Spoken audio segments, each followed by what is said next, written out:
Now, my name is Dr. Giada Lagana, and I am a research associate at the Wells Governance Center at Cardiff University, where I am specifically working on the role of policy networks in cross-border cooperation between Wales and the island of Ireland with Professor Daniel Wincott. We have also recently published a policy report on the Interreg Ireland-Wales programme. Well, let's say I've always found quite hard to believe that the shape that cross-border relations will take after Brexit has been especially thoroughly neglected, both academic and also politically. But however, Brexit has implications for the territorial governance of the North Atlantic archipelago, in which the UK and Ireland bulk large. So to restrict the social spatial implications of Brexit to the UK territorial state alone is to leave out key aspects of the changes it will bring. So the question me and Professor Wincott have come to ask ourselves for this research is specifically how did the Irish Sea came to be constituted as a cross-border region? And we were interested in issues of core periphery relations, borderlands, how actors in distinct places access the region's resources, scale divisions of labor, and partnerships. So although the resources that the Interreg Ireland-Wales programme provides are relatively small, for good or ill, the Ireland-Wales region exemplifies a form of social-spatial governance that tends to decenter territorial states. In the ever-present shadow of hierarchy, notwithstanding, has supported and empowered policy networks in distinct and often otherwise neglected places. And these emplaced policy networks are, we argue, an important aspect of a pattern of spatial meta-governance constituted by the European Union. So this is also why Jonathan asked me and invited me to chair this panel today, and I am extremely grateful and extremely honored to do so. And without further ado, I'd like to introduce our very own speakers for this session. In no particular order, we'll have Aoife Dowling, and I'm sorry for my pronunciation of Irish names, I'm Italian, so. And Aoife is the project manager of the initiative Port Past and Present. She's based at University College Cork. She has a BA in History and Greek and Roman Civilization from UCC and a Master in Cultural and Creative Industries from King's College London. Before joining Port Past and Present, Aoife was deputy editor of the video team at Storyful, a social media news agency in Dublin. Her role on the project combines her interest in project management and cultural heritage. Then we will have Dr. Philip Kraut. He is an assistant professor in climate responsive design at UCD School of Architecture, Planning and Environmental Policy, and the UCD School of Civil Engineering. Philip is a co-founder of the nascent UCD Centre for Irish Towns, a transdisciplinary centre for research and collaboration, and co-chair of the Innovative and Social Enterprise at the UCD Earth Institute. Philip's background is in architecture and urban planning, and he is the co-principal investigator with Dr. Karen Foley of the Interreg Ireland-Wales initiative, Coastal Community Adapting Together. Lucy Taylor is the project manager of the LIVE project, which aims to expand a sustainable environmental tourism model on two peninsulas in Ireland and Wales. Lucy worked in a range of roles in education, training, and writing before returning to university to study marine biology. Since then, she has worked in research management and communication for the University College Cork. She was also the lead author and photographer for Ireland's Seashores, a field guide, which is an identification guide to the plants and animals of the Irish seashore for a general audience. Siobhan McGovern has worked in art, heritage and community projects for the past 20 years in Pembrokeshire. She fundraised and managed a community heritage project to conserve, excavate and interpret the most preserved medieval pottery kiln in the UK, which is situated in Newport Pembrokeshire, with a strong community and schools program. And most recently, Siobhan was part of the Span Art team working and delivering live events and well-being project. And she has now taken over from Rowan Matheson on the Ireland Wales Rediscovering Ancient Connection project. And last but not least, Dr. Sarah Davis. She is the head of Department of Geography and Earth Science at Aberystwyth University.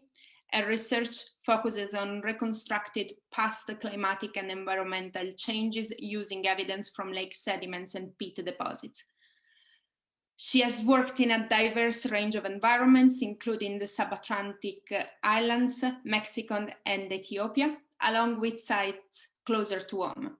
Sarah has also used the documentary records to investigate historical weather extremes, and she is coordinating the Aberystwyth University Cherish Surveys team and will be developing records of past storm activity and climate change from coastal lagoon, peat deposits, and sand dunes. She will also be working with colleagues to investigate historical storms and associated impacts in the Cherish project areas. Before going to our discussions, I just want to remind a few household rules. Raise your hands if you want to ask a question, and please feel free, of course, to ask it directly, but if you feel too shy to do so, just type it in the chat and we will be more than happy to address it for you. And without further ado, I'd like to leave the stage to Aoife. Thank you very much, Giada and Jonathan, for the invitation to this roundtable. It's very lovely to be here and to be here with other Ireland Wales programme projects also. So I must add at the outset our funding acknowledgement, which is that our project is funded by the European Regional Development Fund through the Ireland Wales Cooperation Programme, and that's why myself and the other projects are here today.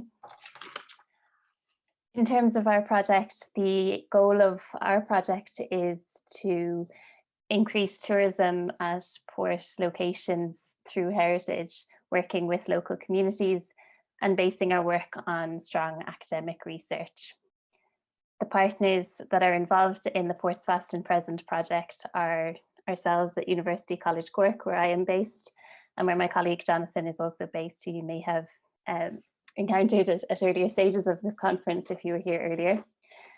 And the other partner in Ireland would be Wexford County Council. I see some of my colleagues from Wexford County Council here today. And then on the Welsh side, we have Aberystwyth University and the Centre for Advanced Welsh and Celtic Studies, which is part of the University of Wales Trinity St David.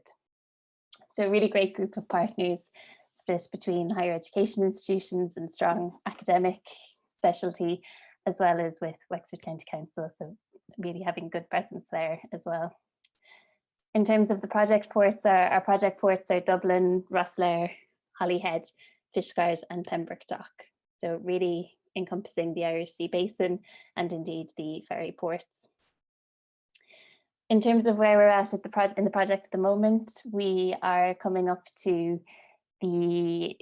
close to the end of year 2, so we're kind of getting into a mature phase of the project at this stage. What has been a key focus of us for the past year or so has been really strengthening our relationships with communities at the ports. Of course, there have been challenges with that in terms of COVID. We've all had the similar challenges, I think. We're nothing new there. But in terms of trying to really be innovative in how we reach out to communities, reaching out online and having focus groups online, having phone calls, email threads, really getting to work closely with people in those areas who are interested in heritage, who work in tourism, who are involved in local community groups, museums. We've really been able to encounter a great group of people through that. We have been able to work with those communities to create heritage stories on our platform, which is really building up to show the heritage and the rich stories across the Irish Sea, ranging from photographs, a collection of photographs from the Dublin Dockers Preservation Society, to individual stories from, we have a story from somebody in Lismore, Dervla Murphy, a famous travel writer who travelled to Fishguard, and many more kind of community focused stories as well. And that's always building. We have a new story every Friday, so keep an eye on our social media for that. We've also established a creative group, a group of creative practitioners from artists to writers who are working both within the port towns in some cases, or indeed starting to work online with communities to create art related to the Irish Sea and the ports. We also have an online tourism network, which is a network of those who work at the ports, particularly in tourism and heritage, or indeed who are interested in tourism and heritage at the ports. And we're starting to have conversations in an online workspace, so that's a new development as well. We've found that throughout COVID that community members have really reacted positively to the opportunity to work with the project, and have noted in some instances that it's been a lifeline for them. We're not kind of immune to the challenges of this period, and indeed the challenge posed by Brexit as well. So in terms of the development of our project, that is something we are aware of, and we know that tourism is not going to be what perhaps we initially envisaged as we started out in the project. That COVID has really changed things. So a big challenge for our project will be working with communities on those risks, make sure that we're helping them to recover in the future. So that's it from me for the presentation. Thank you so much, Eva, for having underlined the peculiarities of these unique initiatives that actually seems really to bring together a mix between cultural heritage and also coastal cross-border elements. So let's now leave the stage to Philip to listen a little bit more about, well, probably the architectural and urban planning and climate elements of its initiatives. Okay, thank you, Giada. Can everybody hear me okay? Yeah. Great. You just never know when you're sitting in your home office. So thanks a million for the opportunity to speak today. It's great to hear from all the other projects on the Ireland Wales programme. I should just say before I start this presentation, our project is basically looking at citizen engagement tools using digital technologies. And this is one of those digital technologies. So this is a bit of an experiment. So it comes with a slight health warning. So just to explain our project, the project is called Coastal Communities Adapting Together. So it has the acronym CCAT.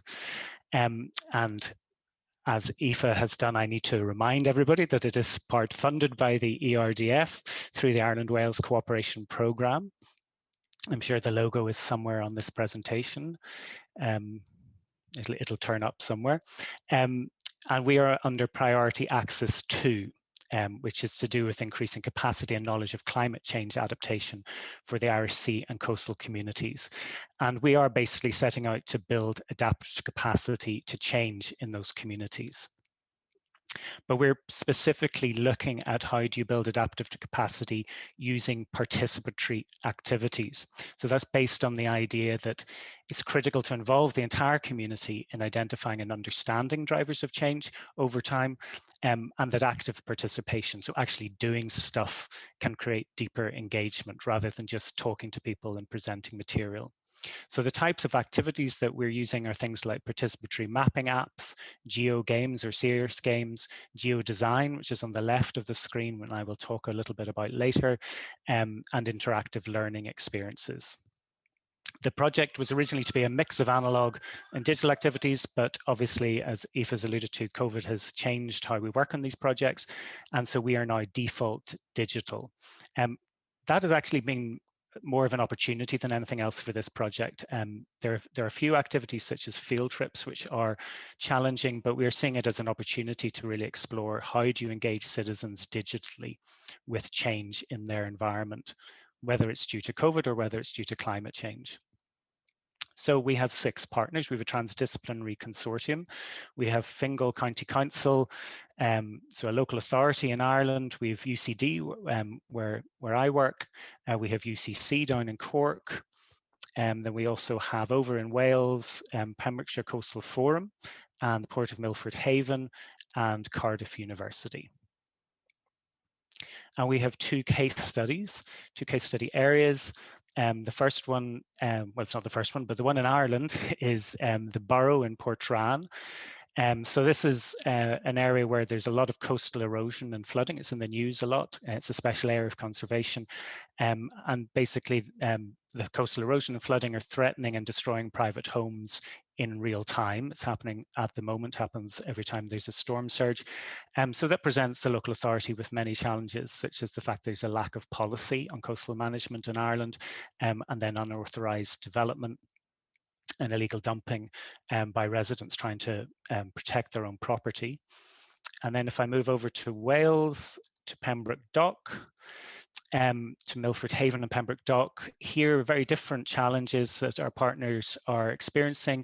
The port is making the transition from hydrocarbon industrial activities to renewable energy. And there's a very poor retention of young people. They need to keep young people in the area, so that's a challenge. And there's a lack of awareness of the potential of marine renewables in the area.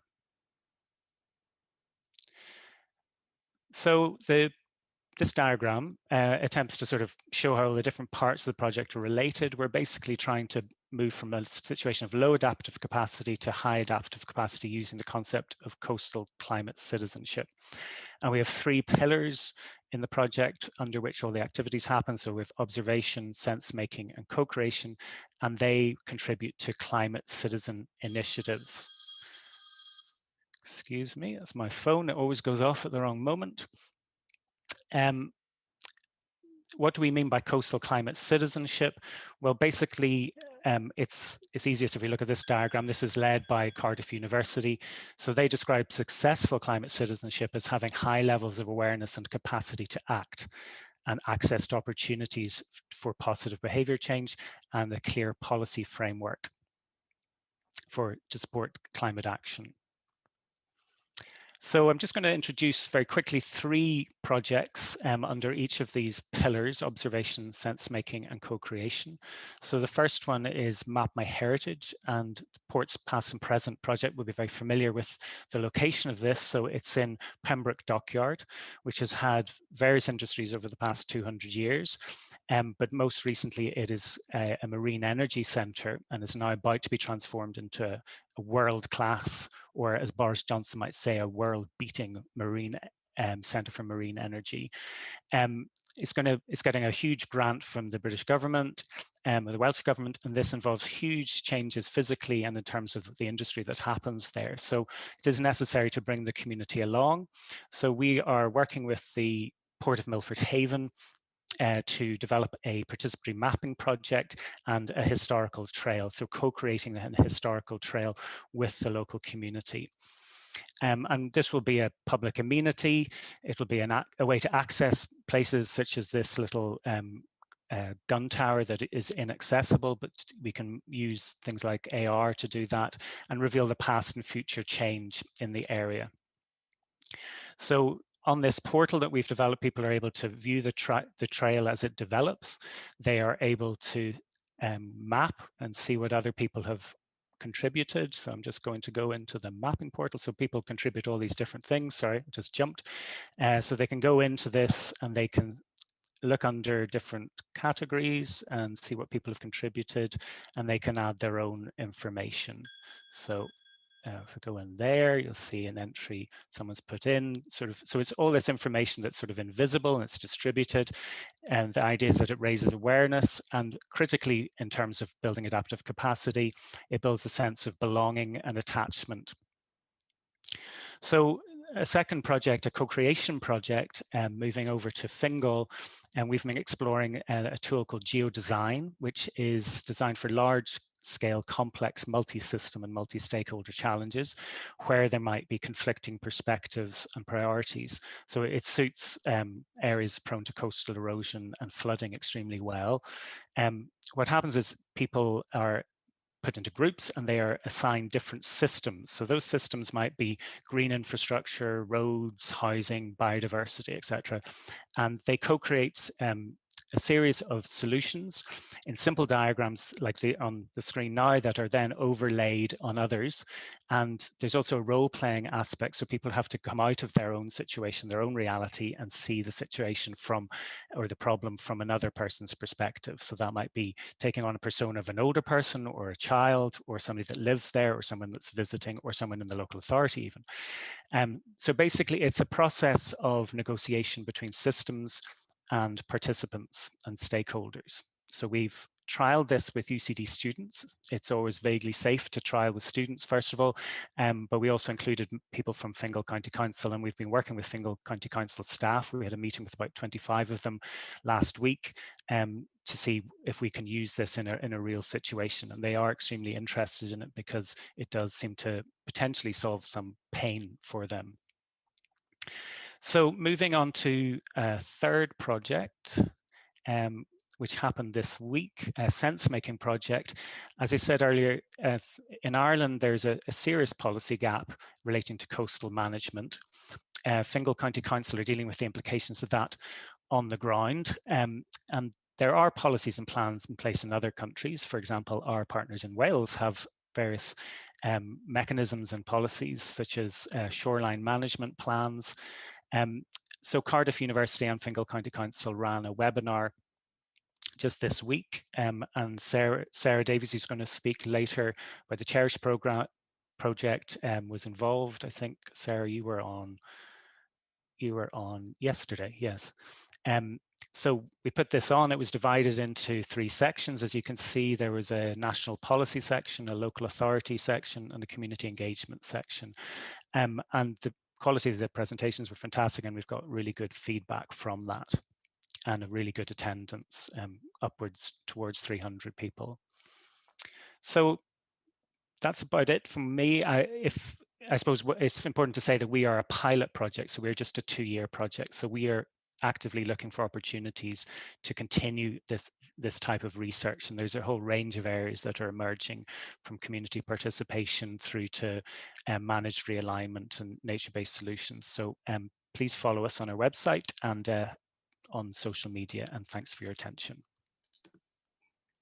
Thanks so much for this absolutely fascinating presentation. I'm sure there will be people, and myself too, that will have a lot of questions about this afterwards. But let's first hear from Lucy Taylor and about the project of eco-museums and the LIVE project. Hi, thanks, Giada.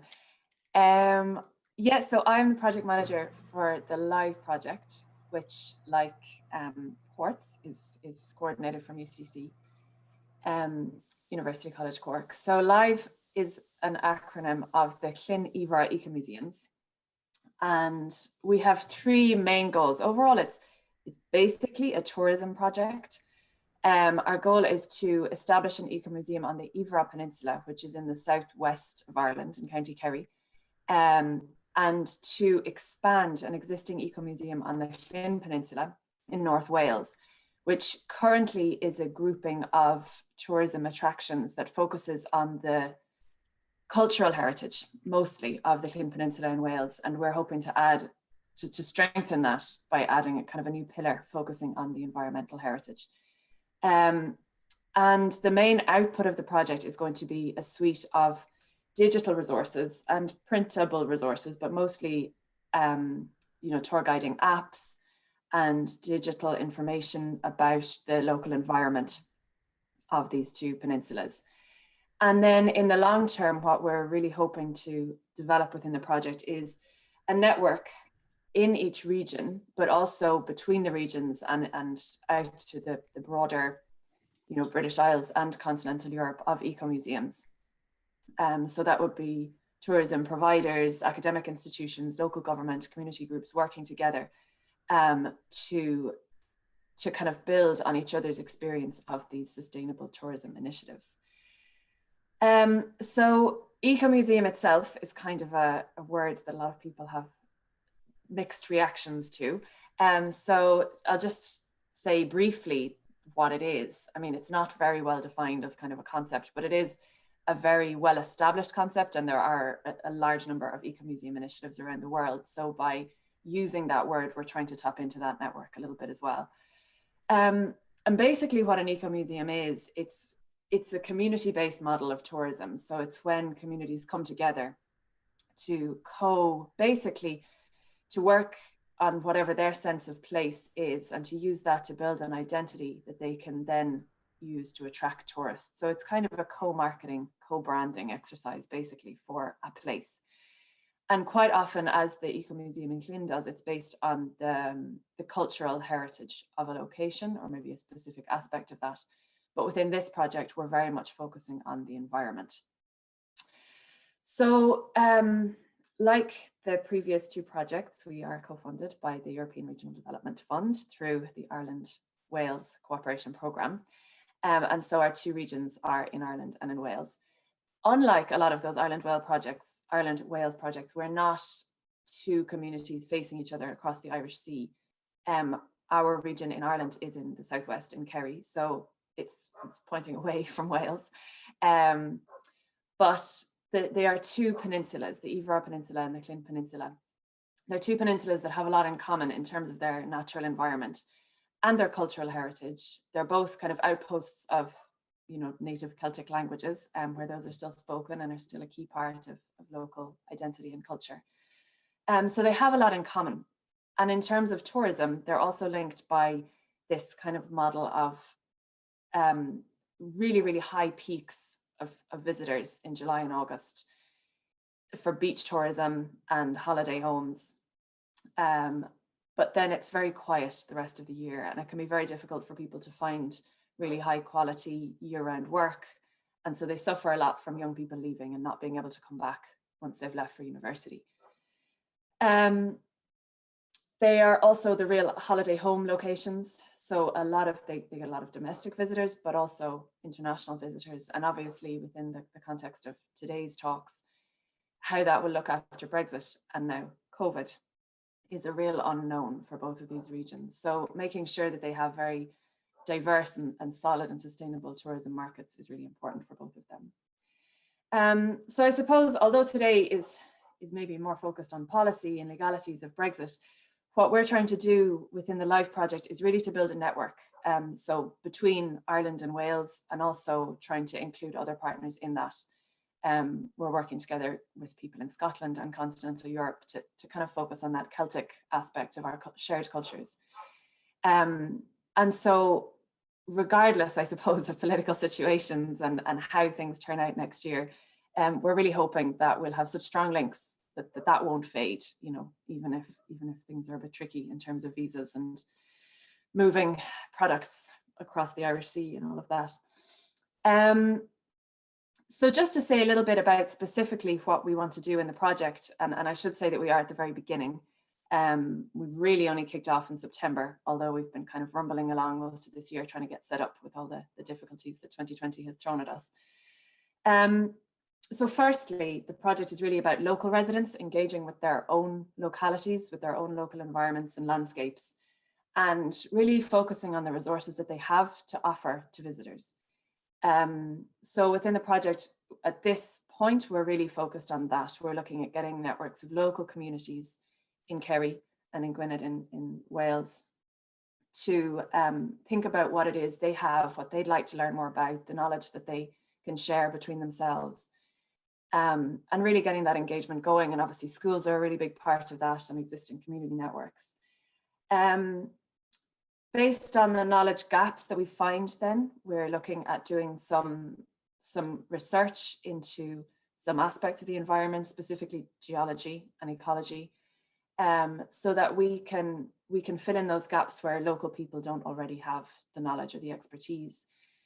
And then together, we're really looking at co-creating how we can, or co-creating the products, we're calling them, or offerings for visitors to the region, and how we can really make those into a coherent offering so that each of these locations has an identity in people's minds. Because at the moment that can be quite fragmented. You know, people know the beach that they like to visit, but they mightn't really think of the communities and how they interact together, and what those places are to the people who live there as well.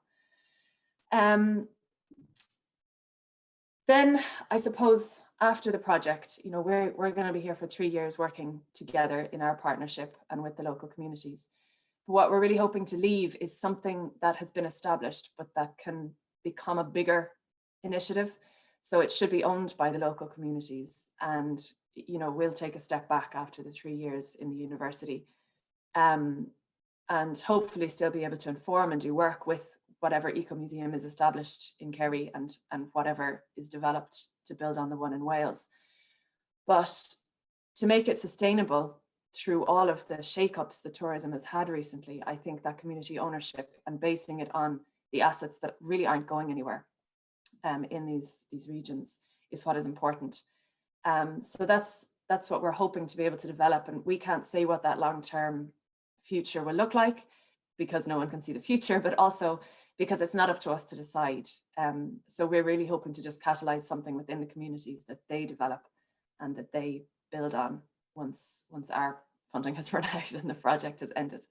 And yeah, and hopefully that will help them to be able to extend their season a little bit and focus on very niche tourism and a really kind of engaged model of tourism where people come to learn about the place where they are and where they really feel that they have been somewhere and that they've not just been away once they've been there. And yeah, we hope that that'll really help these communities to face up to some of the challenges that are coming their way, and also to give them some kind of sustainability and continuity in tourism, which is a massive industry for both regions and which could suffer, but hopefully won't suffer too badly following Brexit as well. So that's all I have to introduce ourselves. Thank you so much, Lucy. I think you really touched on a number of elements that are really key also to all Interreg cross-border funding. One, it's the one of network, as I said in my short introduction. And also, I think it is important to remember that the place-based approach of Interreg allows areas outside the original geographical cross-border region to be eligible for funding. So absolutely, that is extremely interesting. And what it is really interesting also, it's to know how strategically those areas can be eligible. So maybe it's something that we can explore a little bit afterwards. But before we leave the stage to another heritage program and to Siobhan McGowan. Hi there. Thank you for inviting me. And I just want to say I'm really hoping my computer doesn't pop off because the fan is whirling around, which means it's overheating. So if I disappear, I'm really sorry. Right, so yes, my name is Siobhan McGowan and I'm the project manager for Rediscovering Ancient Connections, the Saints, which is a collaborative cross-border arts and heritage programme linking 6 coastal rural communities in North Pembrokeshire and County Wexford. So the project will revive the ancient links between communities using our shared heritage of St David and his pupil and protege, St Aidan, as inspiration. The project is led by Pembrokeshire County Council in close collaboration with Pembrokeshire Coast National Park, Wexford County Council and Visit Wexford. And of course, we're funded like the others by our ERDF. So I want to give a kind of general scope of our project. So through a series of interconnecting arts and heritage projects involving communities, outside visitors, artists, and heritage experts, the project aims to research and explore our shared heritage and history, culture of the 2 regions and develop a story that strengthens links between Ireland and Wales. We want to provide opportunities for learning and skills development and experience sharing between communities and businesses in Pembrokeshire and Wexford. We want to generate new and improved cultural products in both regions to improve our tourist offer. By products, I mean events, workshops, works of public art, animation, film, heritage attractions, etc. Reasons to overseas visitors through a destination marketing campaign, which implies you'll be missing out on half of the story if you visited one place and not the other half. And attract more overseas visitors, particularly out of season, outside of high season. So really our aim is to motivate both communities to discover and, well, really to rediscover our shared heritage, to be a mentor for each other, to share knowledge, experience and skills, and to use this to drive heritage and culture-based tourism to and between both of our ancient centres. So I want to give you a brief overview of our key deliverables. So we have split our project up into 8 different work packages. So a quick summary of them. So we have the Enterprise and Innovation Stimuli package, and this is going to be this is going to take place in Ferns, and we'll be looking at creating a heritage centre in their community centre. We've got Destination Marketing work package, which is marketing activity in both territories to encourage overseas tourists. And there is a clear strategic link to work with the national tourism organisations in Wales and Ireland, such as Visit Wales and Visit Ireland.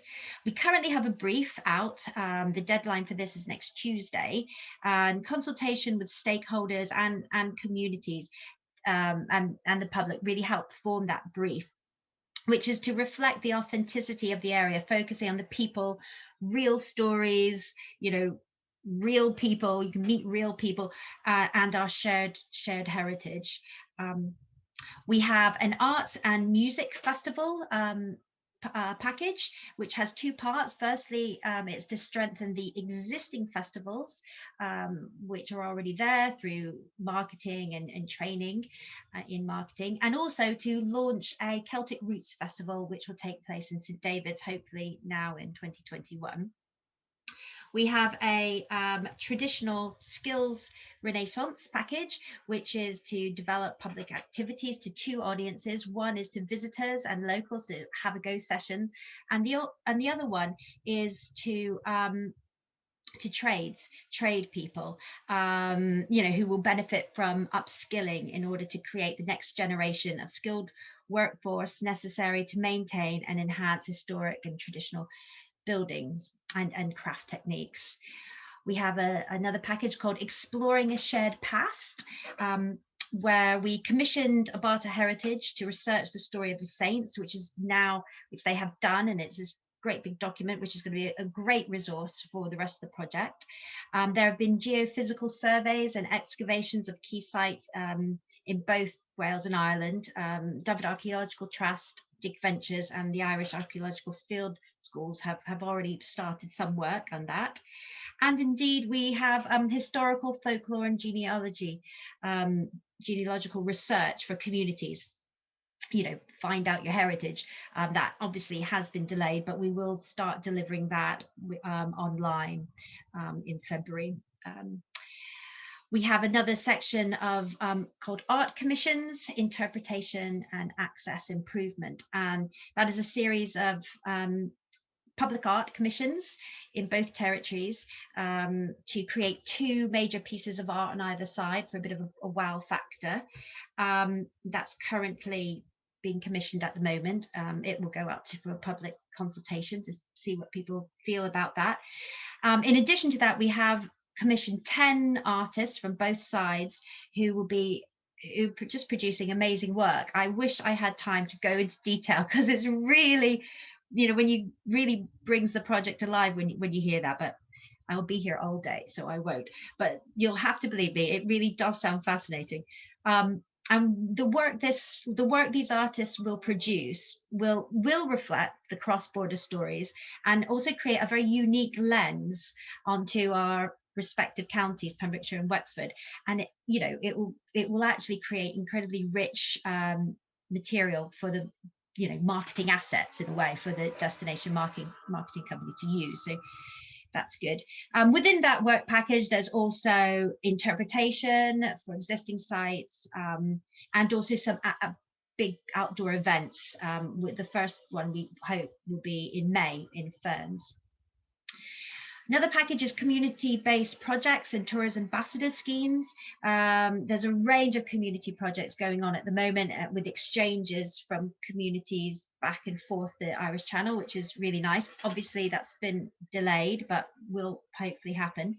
And then a tourist ambassador scheme, which involves training taxi drivers, hoteliers, shop owners in storytelling and a welcome host sort of thing. And then finally, animating schools. We are producing short animated films to a broadcast standard. We're working with 2 schools in Ferns and St David's, and it's been delayed, obviously, because we can't have exchange trips, but it will carry on next year.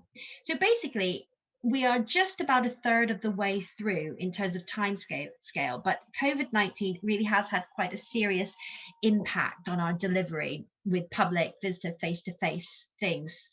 Fortunately, we have been unofficially awarded an extension to the project for a further 15 months. So the project will now finish in the summer 2023, and this will allow us to extend our delivery of our current project, as well as giving us a bit more scope. So as part of the additional support from WEFO, we have identified 2 main additional areas to focus on, one being business support post-COVID, which will address the predicted fall in overseas visitors and support local businesses dealing with economic fallout post-COVID-19. And the other is pilgrimage. In phase 1, we have discovered lots of stories of the early Celtic saints who travelled back and forth across the Irish Sea, inhabiting some of the wildest places in Europe and building important early religious centres. So a cross-border pilgrimage route linking the 2 regions is keenly supported by our partners. In particular, a route which connects Ferns, the ancient capital of Leinster, home of the smallest cathedral in Europe, and the ruins of St Aidan's Monastery, with St David's, the birthplace of St Wales, smallest city in UK, and home to St David's Cathedral and Bishop's Palace. So with these 2 areas easily connected by the Stena Line ferry service, the rising interest in pilgrimage holidays and long distance walking, we've both got stunning landscapes, and our historical link between St David's and St Aidan, the idea of this new pilgrimage joining these destinations is really quite compelling. So what we will be doing, as well as the other things I mentioned, we'll be focusing on development, piloting, and the promotion of this cross-border pilgrimage between these 2 destinations. We'll work closely with communities and businesses and stakeholders to kickstart this new product. And the product will build to a crescendo in 2023, which will commemorate 900 years since Pope, I cannot pronounce his name, but believe me, it was a Pope. No, I'm not going to try. He declared that 2 pilgrimages to St David's were worth 1 to Rome, and 3 were worth 1 to Jerusalem. So there we are. So thank you for listening. I'm sorry if I went slightly over time. Thank you. Thank you so much, Siobhan. I'm happy that we share the same difficulties in pronouncing names sometimes. But also, well, I just want to make a positive comment because, of course, this context of COVID-19 has impacted all of us in different way, but especially I do think it's very difficult to go on a project that is based on being together, on workshop, of meeting face to face, when basically this togetherness, it's what now embody the real danger. So it's really good to also see that extension are being allowed, but also that there can be slightly changes to the focus of the project in order to help business communities and people for what it will come next, which we hope all that it will be back to normality, but even in a better way. So last but not least, we call on the stage Dr. Sarah Davis on behalf of the Cherish project. Hi, I'm just sharing my screen so I can show you a few slides about the Cherish project. Okay, so thank you for the invitation to participate, and it's great to hear about all these other projects and thinking about the connections between what we're doing as part of Cherish and those other ERDF funded projects. So we're focusing on climate change and risks to coastal heritage on priority axis 2. We've been going for almost 4 years. We started in January 2017, and it's a 5-year project initially, with 5.1 million euros of funding. Now, this year has been significantly disrupted, like everyone else, by COVID. So we've been able to secure a 6-month extension to phase 1. But we also have an additional year of funding, which will focus on policy engagement and developing outputs for schools and businesses from the work that we've been doing over the course of the project. So we're focusing on a whole range of different aspects of the impacts of climate change on coastal heritage through mapping and monitoring change following extreme events or over the course of the project. And that provides a baseline of evidence that can be used in the future to monitor change over the longer term. We are putting together plans for managing specific sites that are at risk. We're staging interventions through excavation and more detailed studies of sites which are at risk. And the aspect that I'm more involved in is looking at the longer term history and how does the climate change that we're experiencing at the moment, putting that into a context over historical time periods and even further back over past millennia. We live and work in these very dynamic landscapes, and having that longer term context is very important. Now, I think it's fair to say that the historic environment and heritage hasn't really featured strongly in the climate change debate until recently, but there is now a growing engagement in the policy sector in terms of how climate change is impacting on heritage, not just coastal heritage, but across all of our territories. But also just thinking about how climate change, how coastal heritage can be used as a way of engaging communities in the climate change conversation. So it's not simply a sort of policy and impacts process, but actually using heritage as a vehicle to discuss the impacts and challenges that we're facing today. And of course, when we think about the coasts and climate change, the first thing we think about is storms and extreme events. And we've had a few stormy years, and I think that's something that we share across our two regions across the Irish Sea. We experience similar weather patterns and have the same kind of challenges around our coastal communities. And it was really the winter of 2013-14, which is the strongest, the stormiest winter on record in the British Isles, which really focused our minds. And I think we think of climate change as a kind of broad kind of entity. We're talking about global temperature change, but it's actually what we experience locally, which makes us really, realize the importance of climate change to us. So it's very much, these local weather extremes and how that they're a representation of a broader climate change issue, and how they're played out locally, and the importance of locality and place does come through very strongly in coastal climate change and heritage impacts. Climate change can impact on coastal heritage in a range of ways, although storms and sea level rise are really the obvious one through inundation and extreme impacts, but the increased rainfall intensity that we're experiencing as the climate warms can also bring that impacts on coastal heritage from an onshore rather than an offshore source as well. Rising temperatures can potentially impact on changing the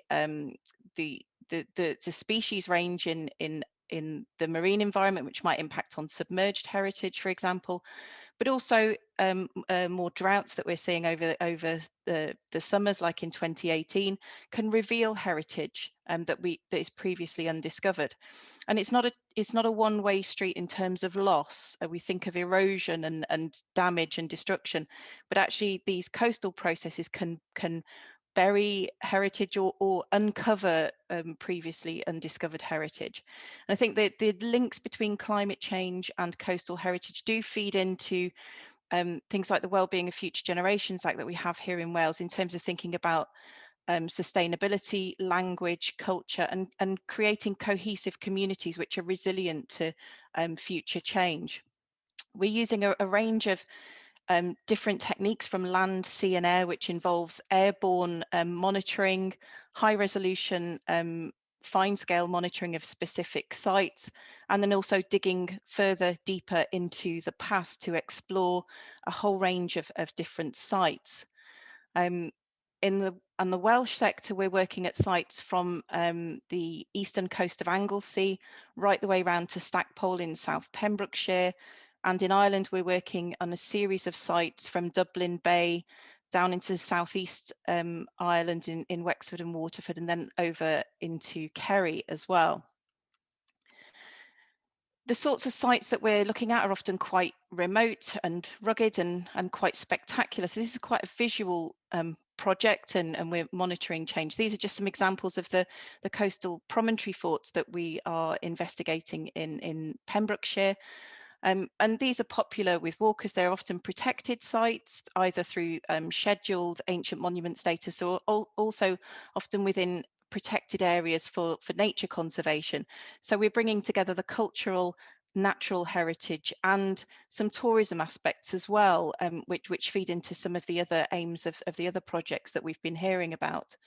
So we're looking at specific sites and investigating sites at risk, but we're also taking a landscape approach and looking at different aspects across broader areas. And this is one area of North Wales which has been a major focus for us over the last few years, where we're looking at lake sediments, sand dune systems, buried archaeology underneath the sand dunes, and exposed hill forts, which are showing quite serious signs of erosion, and where we've been able to take in archaeological investigations involving communities. So we can actually put this coastal heritage and climate, the changes that we're seeing in coastal heritage into a much broader landscape context, and use that as a way of engaging with coastal communities about how dynamic these environments are.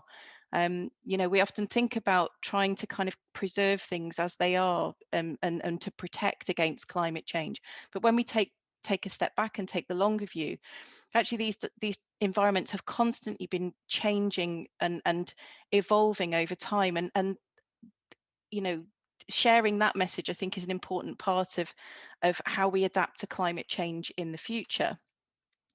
As well as the onshore record, our colleagues at the Geological Survey of Ireland are doing detailed work on the submerged heritage as well. They're providing high resolution imagery which connects the offshore record to the onshore record, so we have a more complete and continuous picture, but also focusing on specific shipwrecks. And some of the products that we're developing through the course of the project mean that we can bring some of this more remote heritage, which is inaccessible or submerged, into into the public realm more effectively, which can help in terms of promoting areas for tourism, but also our understanding of how these environments are changing over time. So that's a very quick whistle-stop tour of what we've been up to and the aims of our projects. So monitoring and understanding change over a whole range of timescales, from individual storm events that we've seen during the course of the project through to past millennia. We're narrowing down and investigating those sites at risk to understand them before they are damaged or lost for the future, and using that information and evidence that we're gathering to have that conversation with coastal communities. And I think it's important to say that it's not just a one-way street in terms of that communication and us sharing our knowledge. Coastal communities have been living with climate change for a long time. They care about their heritage. They understand the challenges of extreme weather, and we can learn a lot from those communities about how they've adapted to change over time as well. So thank you. Thank you so much for this fascinating presentation. It's absolutely fascinating to see how history can be connected to climate change, because it is something that is not that often done, and it's great to see that work is being done to foster this knowledge among people, and especially people in the cross-border region. So now we have more or less half an hour for questions, and I see Jonathan has his hand up, so I'll Jonathan. Thank you, Giada. I'm abusing my position as the conference organizer a little bit, but I just want to thank all of the contributors, and also to flag that there are other Island Wales projects that could have taken part today. But what I wanted to try and do was demonstrate a kind of give a sense of the broad range of projects that are funded through the Island Wales project, as well as some of the overlapping as well as distinct themes that those projects deal with and cover. And one of the reasons that I thought foregrounding the Island Wales programme as part of a larger set of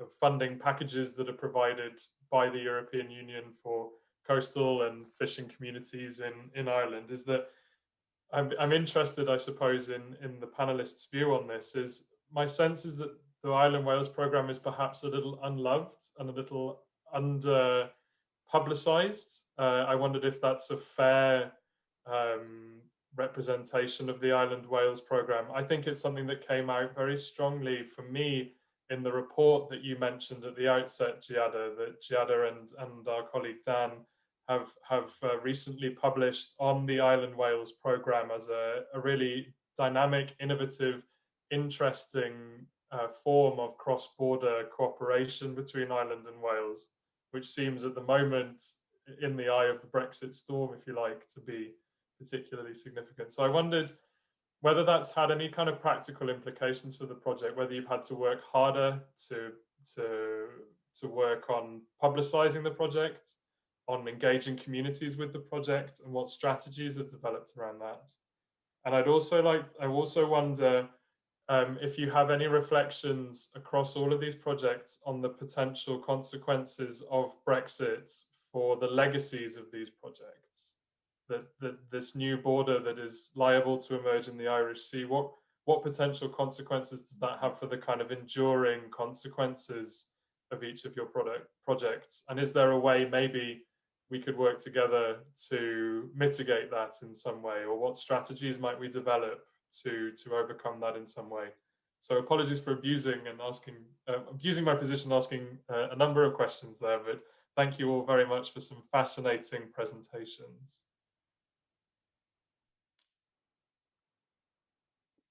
Okay, who wants to take the stage? And then I see that there is another hand raised, and I will address that question just straight afterwards. So. I can come in on the Ireland Wales being an unloved programme, maybe just with an observation that I suppose, as I mentioned, our region in Ireland is not facing Wales as so many of the other communities that are involved might be. And so I suppose for us to go to communities in Kerry and tell them that we're expecting them to partner with communities in Wales, it's a little bit out of the blue for them. It's not such a natural kind of link. And there are really clear things that both regions are going to gain from this cooperation. But it's definitely not a kind of an existing link in people's minds. I don't think that they kind of remember Wales sometimes as a sort of a Celtic neighbour as well. And I suppose, while other communities in Ireland maybe would cross over to Wales on the ferry more often, or might consider it a place to move to, my thoughts from the Southwest are that, we tend to think of America and London maybe more, and not so much Wales. So I think it's a really nice, it's really, really positive that we're able to join in with this programme and to link communities in these two peninsulas that have so much in common, but possibly had never heard of each other before. So yeah, I think it's a really positive thing, but the communities that I'm working with haven't encountered this programme before, I would safely say. So. if I can just jump in 1 second.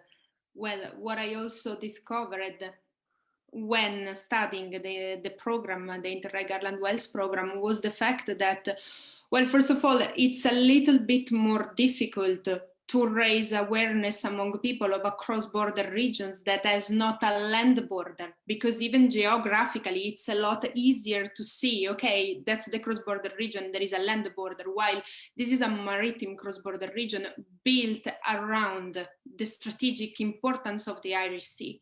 So, and it has been a region that has been built top down by the European community, which again meant that first the cross-border region was built and then networks established themselves to raise awareness among people in the cross-border area about the same existence of the region.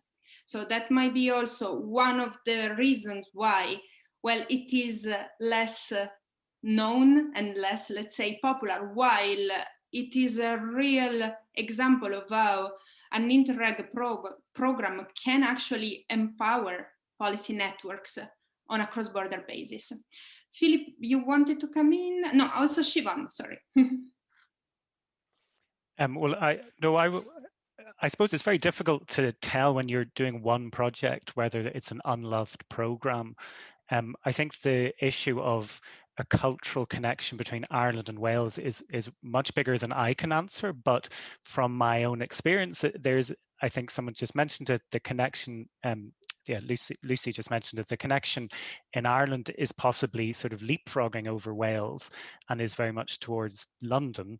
Now, I would like to have a piece of research. It's interesting what what you have ascertained from your own research. So, I mean, for us, the people involved in Ireland working with Wales, it has been a voyage of discovery. I would say that over the COVID period and over the Brexit period, if we can call them periods, the awareness of Wales as a distinct entity with a devolved government and its own policies and its own identity has become, I think, it'd be very interesting to look at that as a piece of research, has become much stronger to us in Ireland as distinct from the UK, just because it's dealing with these crises in its own way and faces its own individual challenges. In terms of Brexit and the consequences for the program or for the relationship of doing research of Ireland, Wales, I mean, there's an enormous amount to be lost if we can't continue to learn from what goes on in Wales. And maybe it goes the other direction where you know, you're always conscious when you're the partner in Ireland of how much wealth there of experience and of the policy, even, you know, the experience that was communicated at that conference this week. I know, Sarah, you were at that as well. You know, there's some fantastic things going on in Wales that we just do not have in Ireland, and we need to know about them. And there's really, it's such a perfect precedent. Very often we look to Scotland for precedents in the building area. You introduced me, Giada, as expecting me to talk about urban planning and architecture, and it may seem that this project doesn't have a lot to do with it, but it has a huge amount to do with it. But in a lot of work in architecture and urban planning in Ireland looks to Scotland as a very good precedent.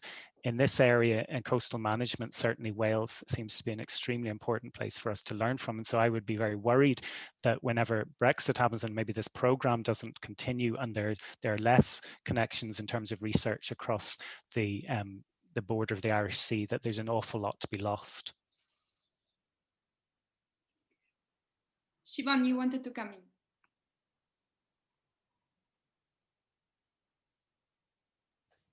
Yes, I was just gonna comment on the connections between the Irish Sea. Is that is kind of the point of the Ancient Connections project is to revive that ancient connection, literally. So we have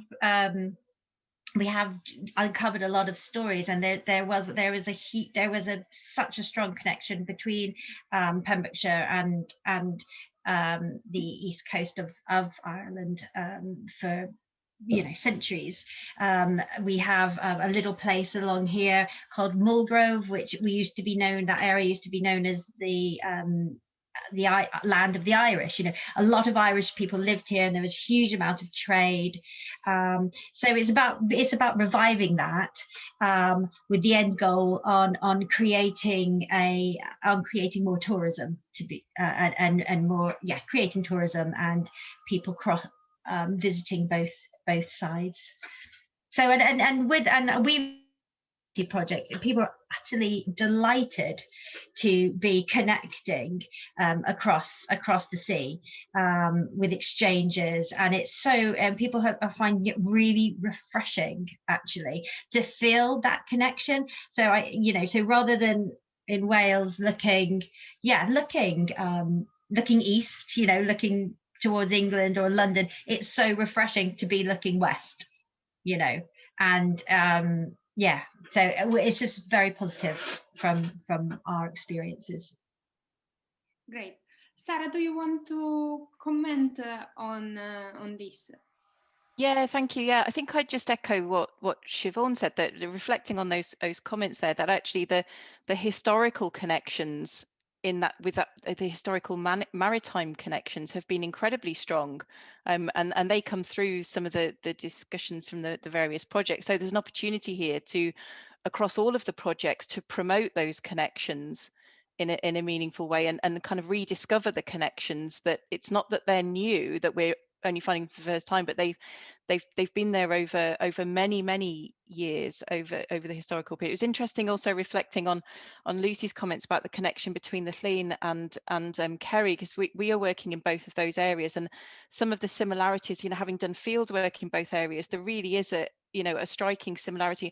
And I think one of the important things there that connects there is the importance of language in those communities, and the Welsh speaking and the Gaelic speaking communities, and engaging with those has been quite an important part of our considerations as well in terms of community activities. I think in terms of the Brexit issue, we started developing our project before the referendum, and I don't think we really thought we would be where we are now, but here we are. And I think we are increasingly looking west, and we've learned a lot from our Irish partners as well, and I think we've been taking the approach that we're really positive about continuing to work together in the future, in whichever way we possibly can. It would be great to see a future continuation of that Ireland-Wales link in a formal capacity between the devolved Welsh government and the Irish government. And I think at a broader level, connections between institutions, between higher education institutions, between the different agencies that are involved, our stakeholders. I think we all I think we realise how much we've learned from each other so far, and we wouldn't want to lose that. That's great. Aoife, do you want to jump in 1 second, and also you commenting on this? Yes, I agree with the points about the links between the two countries being kind of as important as ever, and interesting to hear from Lucy about community members in Kerry perhaps being a little surprised at the Welsh partnership proposal. We haven't found that with our project. When we've connected with people at the ports, they are familiar with their Welsh or Irish what's the word, but the people doing the similar things on the other side of the Irish Sea. So whether it's a heritage group, most of them would have had some engagement across the Irish Sea, and vice versa. So I don't think that will go away. I think that will exist beyond Brexit. Thankfully, I think that bond will be there. And it's interesting what you said as well, Giada, about the water border being different. It reminded me of, I was posting an Instagram picture for the project recently from Fishguard. Well, I wasn't in Fishguard, but I was tagging Fishguard as though I was there because this is COVID time. And I realized that Fishguard is 255 kilometers from where I am in Cork right now, which seems extremely close to me. Dublin is 220 or something like that. I know from traveling up and down. So it is very close. We are very close to one another. So yeah, I think that will stay. Okay, Alan, I see that there is a hand raised from Mike Pollard. So maybe we can activate his microphone and give him the stage.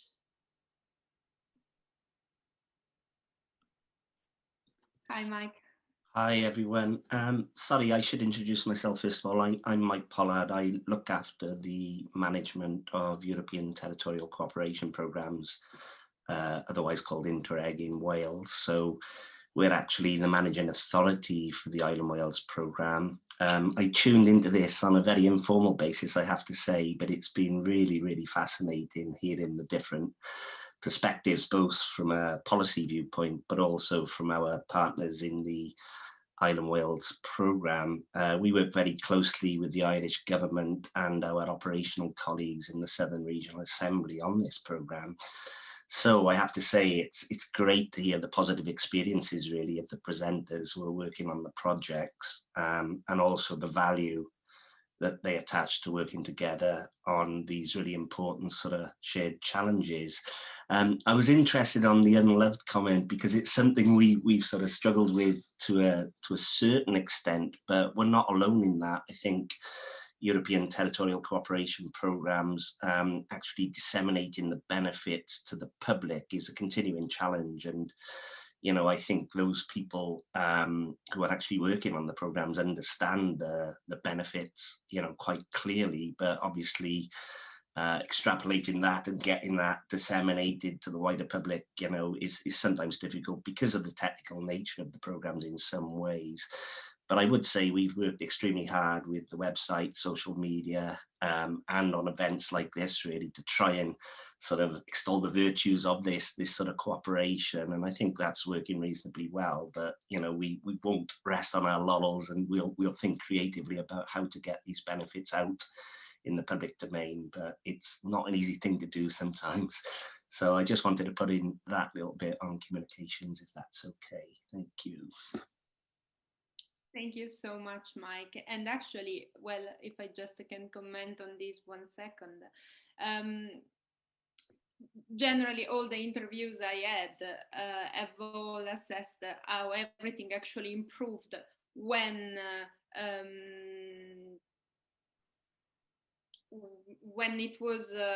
the program was actually put into line with all the IT systems, so also the informations for partners and everything became a lot more accessible. And that's, I know it's a big work that has been done by WEFO, of course, jointly with the Southern Regional Assembly, but it's something that has been improved in the last rounds of fund when WEFO took over as a managing authority. So that needs to be underlined as part of this work to actually disseminate and make people aware of this program. Okay, if no one wants to ask another question, I this time would abuse my role as a chair to ask actually to the panel something, well, it's a little bit outside Brexit, but actually one of the main points that is always underlined when talking to people involved in the Interreg programs in general, not only the Ireland Wales program, but this is also something that is usually underlined by the European Commission, is that it is hard to find cross-border projects that are genuinely cross-border, even managed in a cross-border way, and that are genuinely cross-border. What's your experience in the project that you managed in terms of what's the level of the cross-border work or the cross-border relationships that you are experiencing? Yeah, do you mean in terms of, what do you mean by genuinely cross-border, I guess? What do you understand by that? For example, do you really work on all the passages together? How the kind of one team. Yes, also, and how even the planning phases of the project was really cross-border in nature. Definitely for our project, that I would say genuinely cross-border. And in that case, I think in terms of the planning, it was planned by my colleague, project lead, Professor Claire Connolly, who will be speaking in at 2 p.m, I think, in this conference, so stay tuned for her. But she was working with project leads on the Welsh side, including Professor Peter Merriman in Aberystwyth University, Marianne Constantine in the Centre for Advanced Welsh and Celtic Studies, and then colleagues from Wexford County Council as well. And I think from her description of that time, she was on the phone constantly, and it was a very collaborative effort to put together the project plan. So certainly it was kind of everything done cross-border from that perspective. Speaking for now, we have been kind of avid users of Microsoft Teams and now Slack as well. So really staying in more or less constant conversation across the teams on the Welsh and Irish side. And I would very safely say there is no split there. You know, we are one team. You know, we're kind of, we have our organization level teams, but we have work packages where we would have members of different organizations, different partners within those work packages.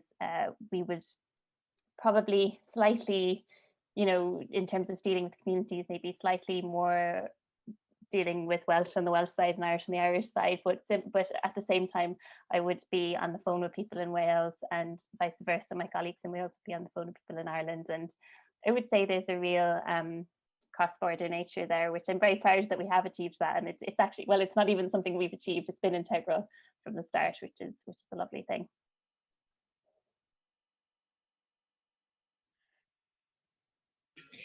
Yes, I have to say that we have the same experience at the Ancient Connections project from the initiation period back in 2014, which was very much between Amanda Byrne, I believe, in Wexford County Council, and others, and Mike Kavanagh in Pembrokeshire County Council.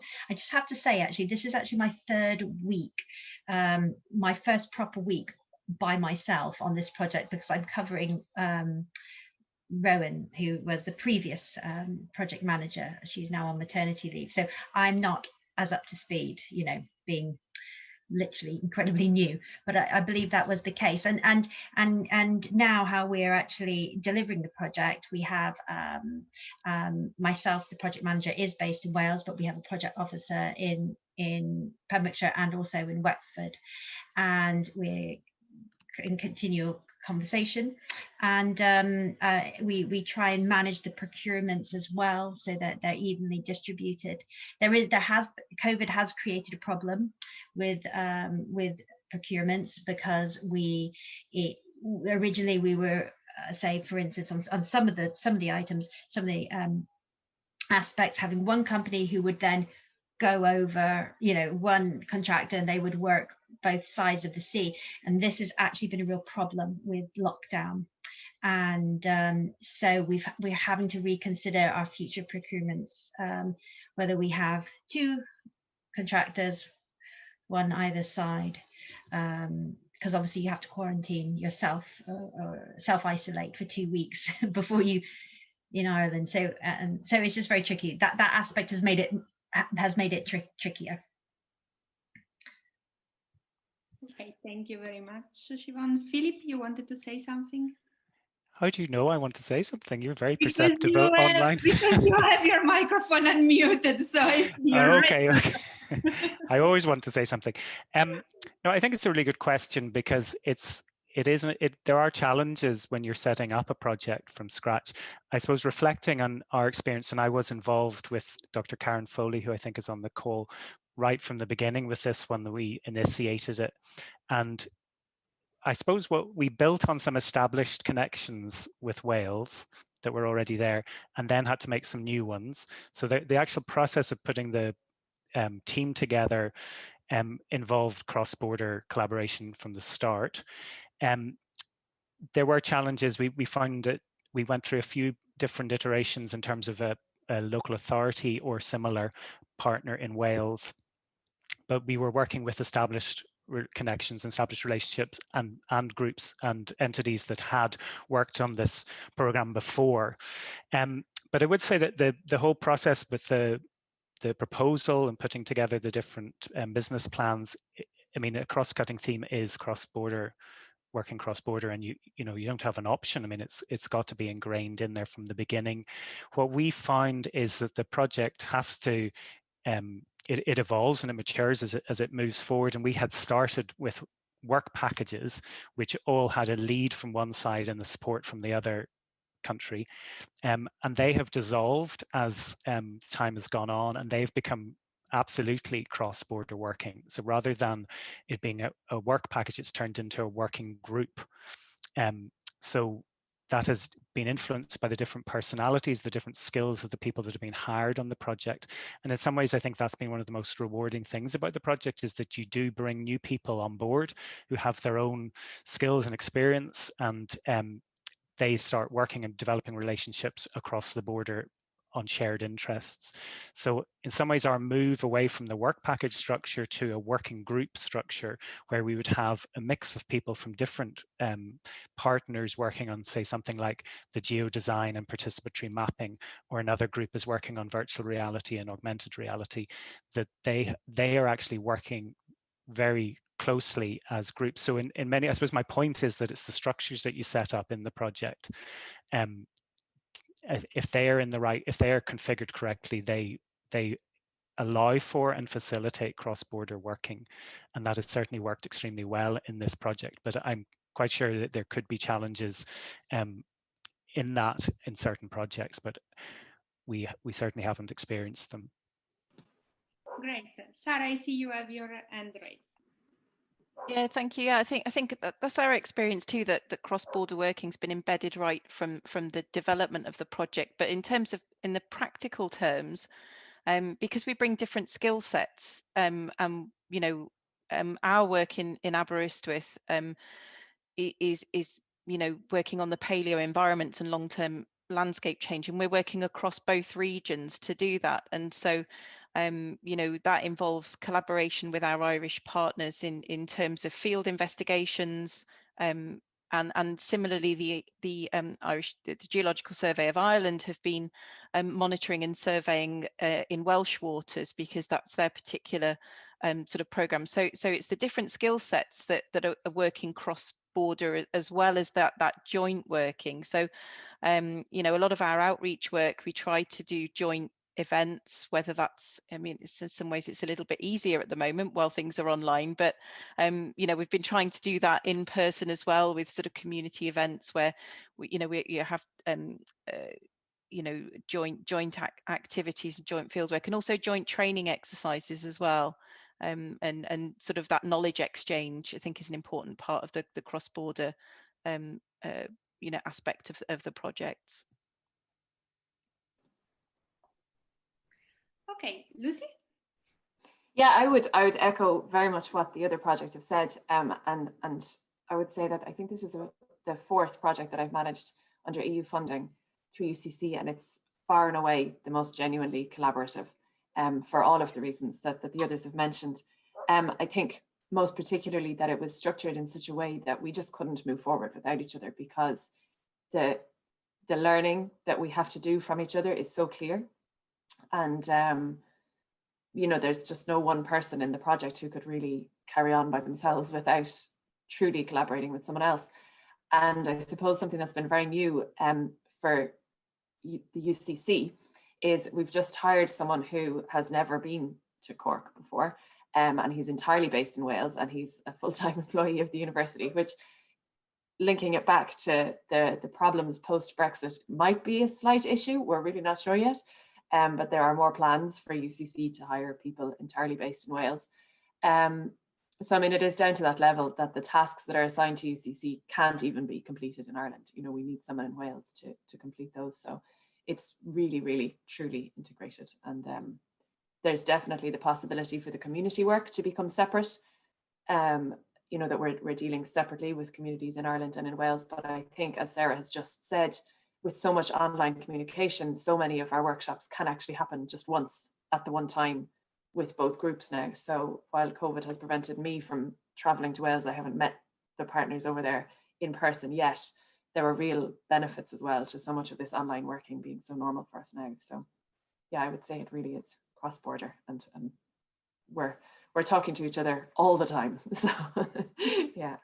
But you see, that's great, and I was being purposefully provocative in asking that because I knew the answer I knew that the answer would have been positive, but it's not the case for all the European Union Interreg programs, and that's really a quality, let's say, of the Interreg Ireland Wales program that needs to be highlighted. Now, to conclude, in the last few minutes, I would ask to each one of you to please maybe saying 3 sentences that you want to add about your own programs, and maybe also including, I don't know, for Cummins event, things that you really want us to know. Aoife. 3 sentences, okay. I suppose I didn't quite mention upcoming plans for the project. So very much after Christmas, we'll be looking towards doing Port Fest events in spring, which we had such lovely plans to happen in person at the port, and they were going to be great, but they will potentially need to happen online now. We're still planning them in person with our fingers crossed in the Welsh port and in Rosslare, and we really hope they will go ahead. But we also have the contingency for them to go online. Either way, they're going to be great events, and certainly keep an eye out on our social media for publicity about that after Christmas. So that will be one per port, kind of March, April, May time for that they'll be happening then.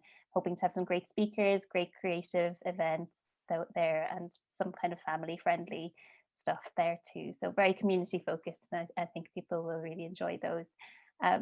Furthermore, as we kind of move on later into the project, we are also going to be having upcoming exhibitions from our artists as they produce their great work. So we're really excited to kind of bring those kind of more public facing events to the fore. So yeah, keep your fingers crossed we can have some in person for us. Thank you, Aoife. Siobhan. Well, yes, we're really looking forward to 2021 because we're going to just start putting on the events. They will happen regardless. The first event will be, which I'll want to tell you about, is going to be a creative Camino, and it's going to kickstart the pilgrim idea I mentioned about. 4 artists, 2 from Wales, 2 from Ireland, will begin from Ferns on May the 1st.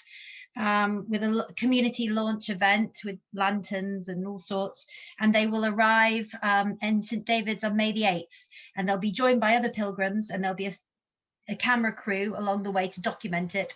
And the idea is that it will be a sort of trailer blazer drawing attention to the route and the beginning of it. And so yes, we're going to make a little teaser trailer in December to create anticipation for it. So if you see that little trailer about our creative Camino, maybe you might like to share it for us. Okay, thank you. Great. Sarah? Okay, so we're quite far on in the project now, and I guess we've been using our downtime due to COVID to try to consolidate and synthesize some of our results, and so we're getting to the stage where more of our reports will be coming out about particular sites or management, that kind of thing. So that's sort of one aspect to it, but of course we're also in the same position as the other projects. We've got lots of community events planned which have either been on hold or sort of changed. So we've got a travelling exhibition which is running concurrently in Ireland and Wales, but is all dressed up and nowhere to go at the moment. So we're hoping that that's going to be we're going to be able to roll that out next year and have associated events along with the different destinations that goes to. We've still got fieldwork planned that we've had delayed, and that includes more excavation and community involvement, particularly in Pembrokeshire and Kerry. So there might be some opportunities there to link with the other projects and make real connections across those different Interreg projects in the communities where we're working in common. And so that, for me, hearing more about the other projects and their priorities, it's been really useful this morning to think about how we might move forward with some of the things we're planning and make more of them with more collaboration. Thank you so much. Philip, you want to say something? You're muted. You cannot say something. So, well, we are continuing with all of those projects. We're the sort of we're midway in a short project.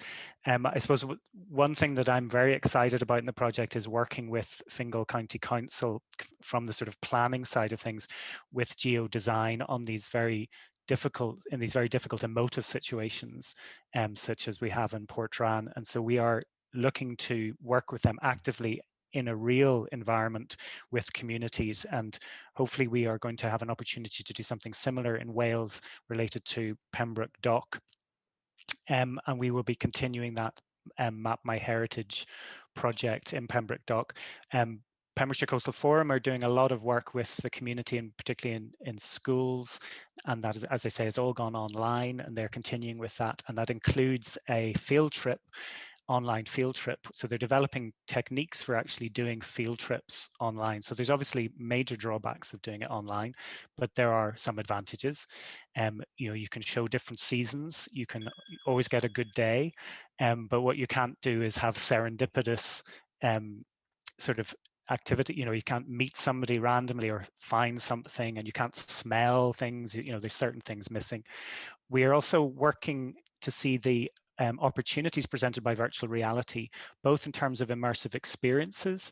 So how can you actually help people understand what has happened in the past and what is going to happen in the future, and does that help with behavior change? But also in terms of how you manage a project online, so that you can overcome this inability to network, or restricted ability to network, etc. online. So we're developing all of those strands, but I suppose the most important thing to communicate is that we are a pilot project, so we are focusing now, turning our attention to what parts of this project can extend into the future, and we're looking for opportunities for collaborations in the future in these areas. Thank you so much. Lucy. Forgot what I was going to say because I'm too busy listening. The first one is, I notice everyone else is sharing their social media channels and websites, and these are very, very, very soon to be released for our project. So if you do see us coming up online, please do like and share and follow the live project once you can do so. The other thing is, yeah, I guess we're still at the beginning, and we're very much at the stage of trying to build our networks and get advice from people. So really, if anyone feels they've done what we're doing before, or they'd like to discuss further, I think that's really the main thing that we're trying to do for the next few months, is to talk to people, mostly locally, but also from other projects or organizations who would like to connect with us, either on the Irish side or the Welsh side, or both. So if anyone feels like they want to, please do get in touch. So yeah, and if you'd like to talk about dune systems in Kerry with the CCAP project, I'm sure we have lots to say as well. So thanks. So I really thank you so much for all your brilliant intervention. That was amazing. And I leave back the stage to Jonathan, who will say a few words before our lunch break. Thanks so much, by the way.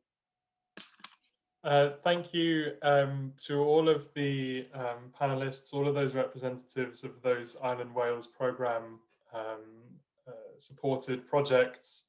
And I thought that there was so much by way of kind of fascinating intersections in terms of the themes, in terms of approaches, and in terms of the kind of shared overcoming of the challenges represented by coronavirus and Brexit and so on. And I want to thank in particular Dr. Giada Lagana for chairing the session so wonderfully, and flag again what I do think is a really important and valuable piece of research published recently by Giada and colleague Dan Wincott at the Wales Governance Centre on the Island Wales programme. That brings us to a conclusion for this morning's sessions. I want to flag, because it's just been pinned, that Maya Thomas, our graphic recorder, has been hard at work giving visual representation to the discussion over the course of this roundtable.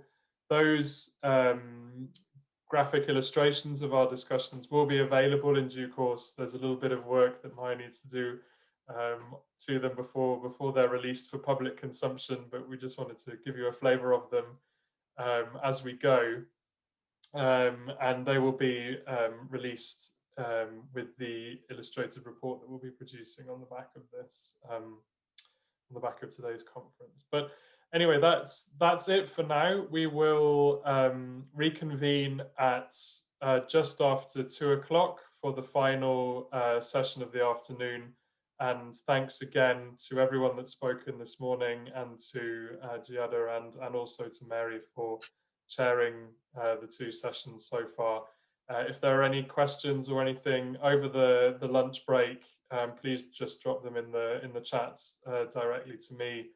If they're tech questions, they're better going to Alan, but I can forward them if need be. But thanks very much, and look forward to seeing you all again just after 2 o'clock for our final session on Irish sea cultures, past, present and future.